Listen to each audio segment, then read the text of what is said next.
the axiom I have for my alma mater, Amy, that has borne true over many years now. Every time Northwestern makes the news, the value of your degree diminishes. That's correct. Yeah. That's correct. And most recently, we saw the spectacle on the football field with a bunch of Well, there was 9 of them, students that had, defund Northwestern University Police and Free Palestine. Yes. Then it took an Iowa Hawkeye student to come and save the day, basically. That's right. That's right. I think that's how we roll. And I believe we're closing out another ignominious football season against Purdue with a reparations protest. I'm not sure what's scheduled. I'll have to, go over to the Rock and find out what the kids have in mind, these privileged kids that are oppressed. The game at Wrigley Field, yeah. Good luck getting into Wrigley Field with them. It wasn't just to fund the police, though. Take judicial notice of the fact that one of the other signs had to do with anti-Israeli sentiment, which is ironic on the campus of Northwestern, but very present. It was present when I was there. Northwestern, full on with the undergrads, and the Orthodoxy on campus full on with the BDS movement, boycott, divestment, sanction against Israel. And so I was interested in this offering, this academic offering, this new book from Scott Shay, who's the co-founder and chairman of Signature Bank. He's a graduate of Northwestern University. The book is Conspiracy U, a case study. Conspiracy U, a case study. Scott, thanks for joining us. Appreciate it. Dan and Amy, it's great to be with you. And Dan, just like you, I went to Northwestern and have 2 degrees. So it really hurt me to write this book, but I felt it was just urgent that I do so. Well, I've mentioned important. Yeah, well, I've mentioned it before on the show. Maybe some people know about this, but I remember when I was there, and he's still there as far as I know. But you have one of the most prominent Holocaust deniers in the world, who's an engineering professor at Northwestern. His name is Arthur Butts. And yes. I remember talking about, so I started an alternative newspaper to the Daily Northwestern called the Northwestern Chronicle, and included in the group I started it with were some Jewish friends on campus who've now gone on to be urologists and heart surgeons, and I'm the runt of that litter, as you can tell. But we talked about that, and we profiled him in a way that nobody else would do on campus. He's apparently a masterful electrical engineer, but he's also a complete anti-Semitic crank. And how those 2 things can coexist at Northwestern was a topic of discussion back when I was there. So here's the thing, and here's what I think I've done in my book that will surprise people.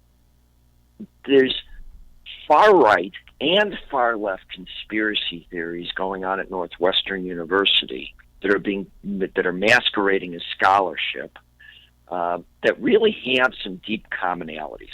So if you read, and I actually dived into the cesspool, goggles off, to read that Arthur Butts is the hoax of the 20th century. Mm-hmm. And while, yes, he clearly hates Jews, yes, he's clearly an anti-Semite, he says that's not really true. At heart, he's an anti-Zionist. At heart, his problem is that Zionists conspired to create the myth of the Holocaust by dispersing thousands of documents on a Holocaust that didn't take place to be discovered by accident. He claims that these evil Zionist Jews convinced innocent Nazis and innocent Germans to confess to crimes against humanity that they didn't commit, to saying that they witnessed crimes against humanity, to say that they murdered thousands of people and in some cases participated in the murder of millions of people. And to use his words, the Jews, the Zionists, bamboozled these innocent Germans. And by hanging around the Nuremberg trial, they somehow polluted the thinking of the judges and the prosecutors. And this goes on and on and on. And so at heart, he's a conspiracy theorist, because the stuff that he says makes no sense, even though it has all sorts of footnotes and the like. But what surprised me is that these same sort of conspiracy theories about moneyed Jews doing all sorts of conspiring to create all sorts of evil are just as prevalent on the far left. And you actually can't blame students because they're getting force-fed, in some cases, these conspiracy theories on the far left. On the far left, you have a professor of journalism. You may have gone to the journalism school.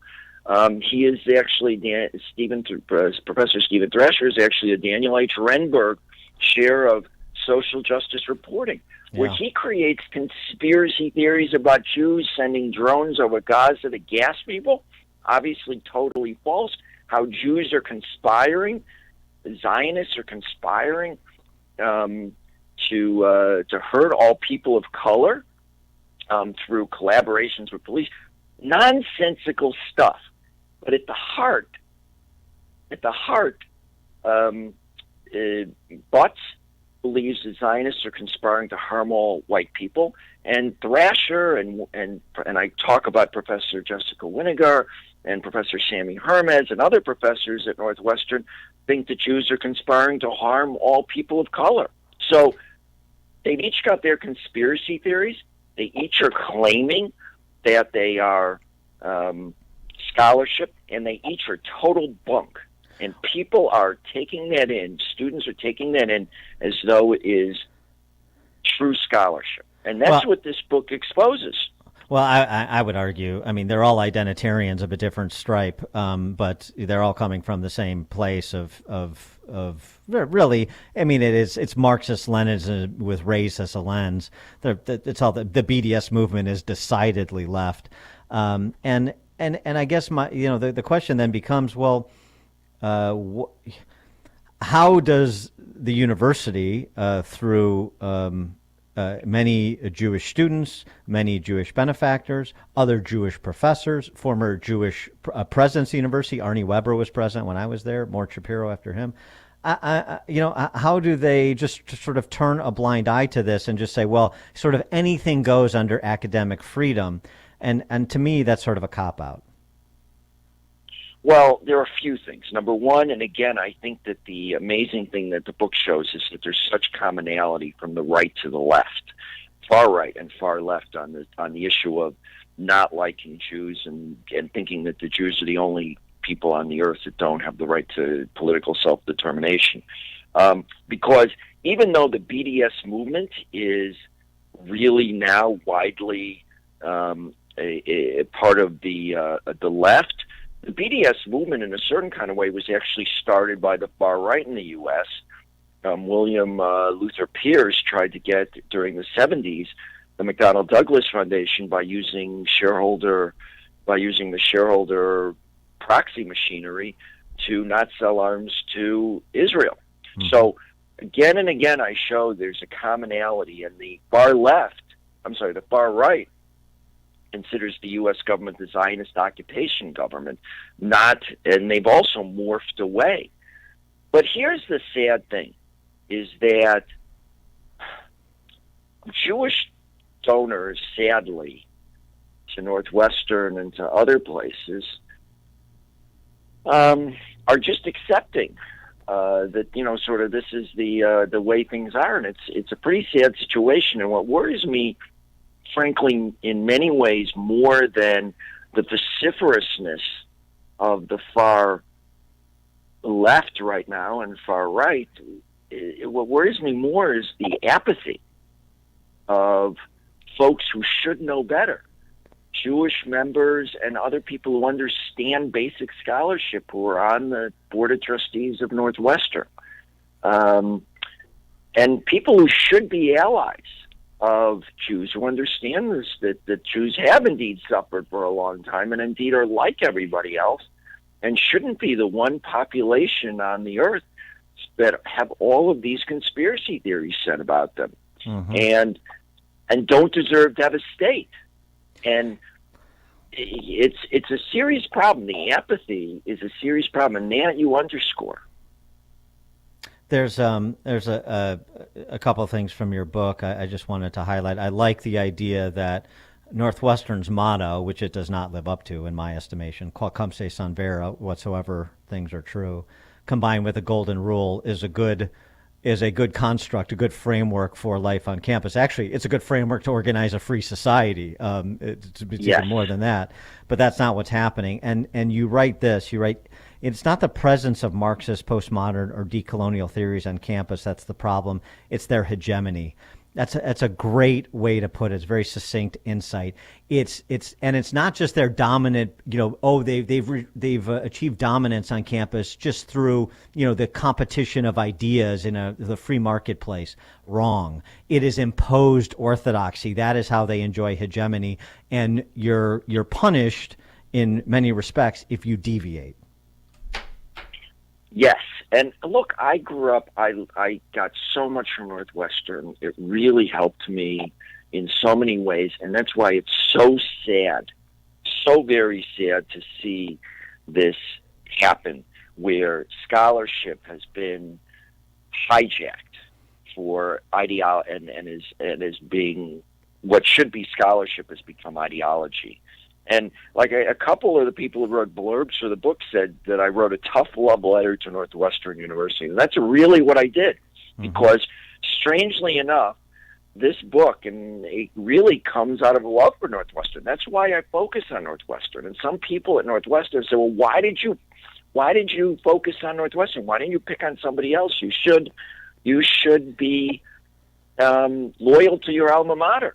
And my feeling is, I wrote this book particularly because I care so much about what happens at Northwestern, and I care that the motto has been jettisoned and denigrated, and that Northwestern, I hope, would lead the light back toward true scholarship and not conspiracy theories about Jews and others. Well, that's such a commentary on where we're at, that anybody would say to you, writing this book is somehow disloyal to Northwestern. Blind loyalty? Is that what we were taught at Northwestern? Is that what you teach your kids? Blind loyalty, no matter what any person or any institution does? How absurd is that? Well, people have said that to me from Northwestern. Well, of course they have, because they want blind loyalty, and the one thing that they pay attention to, dollars. And so I guess my question would be, we've heard this from the Ivy League too. You've got Ivy League grads, Ivy League professors that are basically throwing up their hands, say the Ivy League needs to be essentially dismantled and reimagined. It's that bad. Is the call to not send your kids to Northwestern, to not donate to Northwestern, to stop all of this in the interests of forcing the school, or trying to encourage the school to live up to its stated values? So it goes back to what I said. Look, I'm so grateful for the education that I was able to get at Northwestern, and in both undergraduate and graduate, that from the time I left, I donated every year to Northwestern. So I think that the important thing is that the academic complex in the United States is so large, and frankly, they have the academics have such freedom that I think the only true solution is to try to really get involved and engaged. I think speaking out, I think actually confronting the universities with the fact that they've lost their mission, to seek truth, and have replaced that with teaching students what to think, not how to think. We just need to actually talk about it. We need to do something about it by engaging, by saying this, that we can't just put the universities off to the side and hope for the best. Mm-hmm. And gee, we won't give money to them. We hope for the best. People should use their donations, even though academics think people should give money and not ever again open their mouths.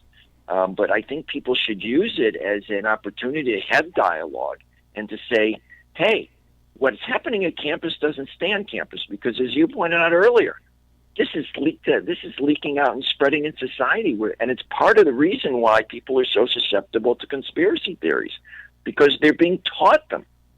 They're being taught. I've read books by Northwestern academics that are unintelligible unless you sign on to conspiracy theories. And I talk about that in my book, Conspiracy U. Unintelligible. And And in one case, his book was published. In one case, his book was published by Stanford University Press. In another case, a book I show was published by Duke. You must be a conspiracy theorist, and the people who are writing these are professors or PhDs. It's unbelievable. But we got to get in there. We can't ignore it and close our eyes, because if we do, civil society is in deep trouble. He is Scott Shay, co-founder and chairman of Signature Bank. He's a graduate of Northwestern, as we were discussing the book, Conspiracy U, A Case Study. Scott, thanks for joining us. I'm glad you wrote the book, and good luck with it. I really appreciate it, and I appreciate and let's have a time when we can say "Go Cats" with pride. All right, very good. Good luck. And he joined us on our turnkey.pro answer line. The more you listen, the more you'll know. This is Chicago's Morning Answer. Morning Answer on AM